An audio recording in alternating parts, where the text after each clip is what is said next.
Hello, selamat petang, salam sejahtera. Isu yang paling hangat daripada berita Malaysia kini hari ini ialah melibatkan Rafizi Ramli dengan harta kekayaannya yang dikatakan bernilai puluhan juta.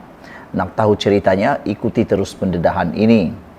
Menjelang pilihan raya ini, kebaikannya pilihan raya antaranya ialah cerita-cerita hangat, cerita-cerita yang kita tak pernah tahu sebelum ini, akhirnya akan keluar dengan sendirinya.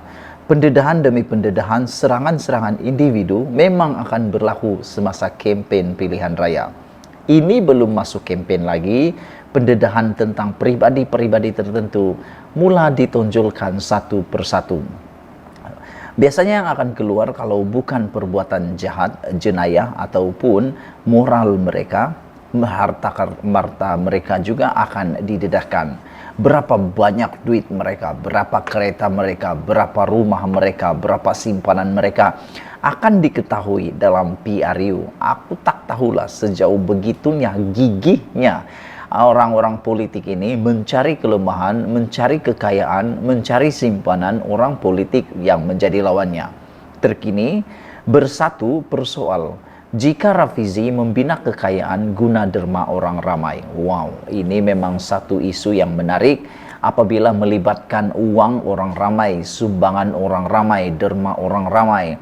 Aku pikir kalau ini memang benar, ini satu perkara yang betul-betul tak boleh diterima akal. Tapi bagaimana ini terjadi? Jom kita ketahui, dan siapa yang dedahkannya juga kita akan ketahui dalam sumber laporan ini. Penyandang kerusi Parlimen Batu Pahat, Muhammad Rashid Hasnun, mempersoalkan sama ada jika timbalan Presiden PKR Rafizi Ramli membina kekayaannya dengan menggunakan sumbangan orang ramai. Dalam satu kenyataan hari ini, Rashid yang pernah berpaling tada daripada PKR ke Bersatu menggesa Rafizi menjawab beberapa soalan mengenai pegangannya dalam syarikat Invoke Solutions dan Berhad demi kepentingan accountability awam. Adakah Rafizi bersetuju Invoke menerima sokongan awam termasuk melalui beberapa cara kutipan dana walaupun beliau telah memasukkan wang beliau sendiri, kata Rashid. Adakah Rafizi bersetuju bahawa saham Invoke yang kini bernilai berjuta-juta ringgit adalah sebab sokongan orang ramai dan publicity terhadapnya untuk mendapatkan pilihan raya yang adil? Mengapakah setelah diumumkan pada tahun 2017 bahawa Invoke bukanlah bertujuan untuk mendapatkan keuntungan pribadi, termasuk pemegang saham, beliau menyimpan saham yang telah berkali ganda nilainya sebagai harta pribadi beliau? Dalam memegang kepada kenyataan beliau sendiri pada tahun 2017 bahawa Invoke adalah satu entiti tidak berasaskan keuntungan atau non-profit, adalah Rafizi akan menubuhkan suatu amanah atas saham-saham untuk kepentingan awam, atau beliau masih terus memegang saham itu sebagai milik pribadi beliau? Soal Rashid lagi. Kenyataan itu dibuat susulan tindakan Rafizi pada 2 November yang lalu mengisytiharkan hartanya sebelum bertanding di kawasan Parlimen Pandan. Invoke ditubuhkan oleh Rafizi kononnya untuk kepentingan awam. Invoke telah merayu dan menerima sokongan orang ramai melalui beberapa cara kutipan dana, kata Rashid lagi. Tambahnya, Rafizi tidak boleh menafikan perkara ini kerana maklumat tersebut boleh didapati melalui laman web pemimpin PKR itu. Adalah satu perkara yang tidak boleh dipertikaikan bahawa Invoke dibina berasaskan sokongan orang ramai. Orang ramai yang menyokong Invoke kerana mereka dijamin oleh Rafizi bahawa Invoke wujud untuk memastikan pilihan raya adil. Mereka menyokong untuk satu tujuan yang murni, bukan untuk memperkayakan mana-mana individu, kata Rashid lagi. Menambah lanjut, Rashid juga mengatakan, tetapi bukankah kini jelas bahawa Rafizi telah diperkayakan oleh Invoke? Saham tersebut bernilai RM16.7 juta kini.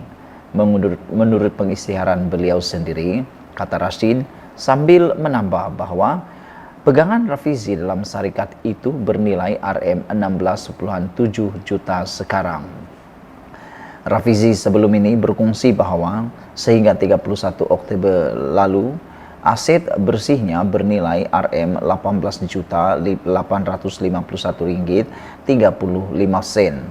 Hanya Rp350 hanya lebih Rm1.1 juta dalam simpanan dan KWSP, manakala Rm16.7 juta melalui pegangannya dalam syarikat Invoke Solutions dan Berhad. Walaupun Rafizi tidak menjual atau melepaskan saham tersebut dalam masa terdekat, ia bernilai jutaan ringgit kekayaan yang beliau memiliki. Sumber kekayaan ini adalah inisiatif berciri kepentingan awam, yaitu Invoke. Beliau telah mengaut keuntungan dan keuntungan yang begitu lumayan. Rakyat biasa Malaysia hanya sekadar mampu berfikir, bermimpi untuk mengecap Rm16 juta walaupun bekerja keseluruhan riwayat hidup mereka, kata bekas pemimpin PKR itu.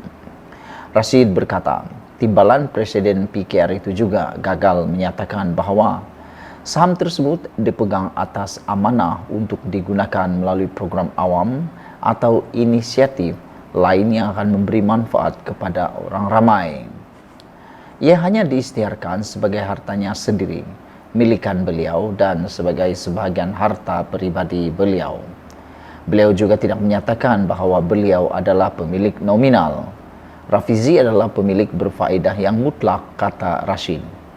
Sementara itu, ahli Majlis Kerja Tertinggi MKT UMNO Razlan Rafi menyifatkan kekayaan yang dimiliki Rafizi dalam tempoh singkat adalah mencurigakan. Oleh itu, katanya, bukan saja Rafizi perlu memberi penjelasan terperinci, malah siasatan juga perlu dilakukan oleh SPRM untuk mengetahui puncak kekayaan pemimpin PKR itu. Kita nak tanya Rafizi tentang aset yang didedahkan yang bernilai hampir 19 juta dan ianya jumlah yang besar bagi orang politik dan orang telah berhenti kerja dalam bidang profesional. Saya tak pasti gajinya dengan Petronas dulu berapa. Kalau Rm200.000 sebulan, Rm18 juta dalam masa 5 tahun itu sesuatu yang menakjubkan. Apatah lagi kita tahu Rafizi tak pandai meniaga. Ada tuduhan dua syarikat yang beliau uruskan termasuk Invoke mengalami kerugian. Dan kita percaya Rafizi ini kerjanya mengutip sumbangan rakyat melalui NGO dan syarikatnya. Rafizi perlu jelaskan perkara ini dan saya minta SPRM siasat hasil yang beliau dapat Rm19 juta itu, kata Rafi'i lagi. Rabu lalu, Rafizi yang juga calon PKR pada Parlimen Pandan mengisytiharkan hartanya dengan nilai aset bersih sebanyak Rm18.85 juta. Pengisytiharan itu dibuat susulan syarat PKR supaya calonnya dalam pilihan raya umum kali ini berbuat demikian. Berdasarkan pengisytiharan yang dibuat Rafizi, kebanyakan asetnya diperoleh daripada pelaburan saham dan Invoke dan Berhad, syarikat tinjauan awam yang diasaskannya. Jumlah ini termasuk pelaburan dalam Boosted Holding Berhad milik Lembaga Tabung Angkatan Tentera LTAT dan Polisi Insurans Prudential. Dalam pada itu, Razlan membidas Rafizi yang melabur dalam Boosted, namun dalam masa sama menyerang isu pembinaan kapal tempur pesisir yang dibangunkan Boosted. LCS ini dibangunkan oleh Boosted, satu-satunya syarikat yang Rafizi laburkan dalam pengisytiharan harta adalah dalam Boosted. Dalam masa dia menuduh pelbagai salah laku dalam Boosted, dia mengambil keputusan untuk melambur dengan Boosted. Jadi Rafizi kena jelaskan, katanya lagi. Sekian dulu untuk kali ini. Jangan lupa tinggalkan komen Anda tentang isu yang paling menarik tentang Rafizi kali ini. Ianya banyak melibatkan isu-isu pribadi. Kita jumpa lagi. Malaysia kita punya, kita jaga sama-sama, cintai Malaysiaku. Bye-bye.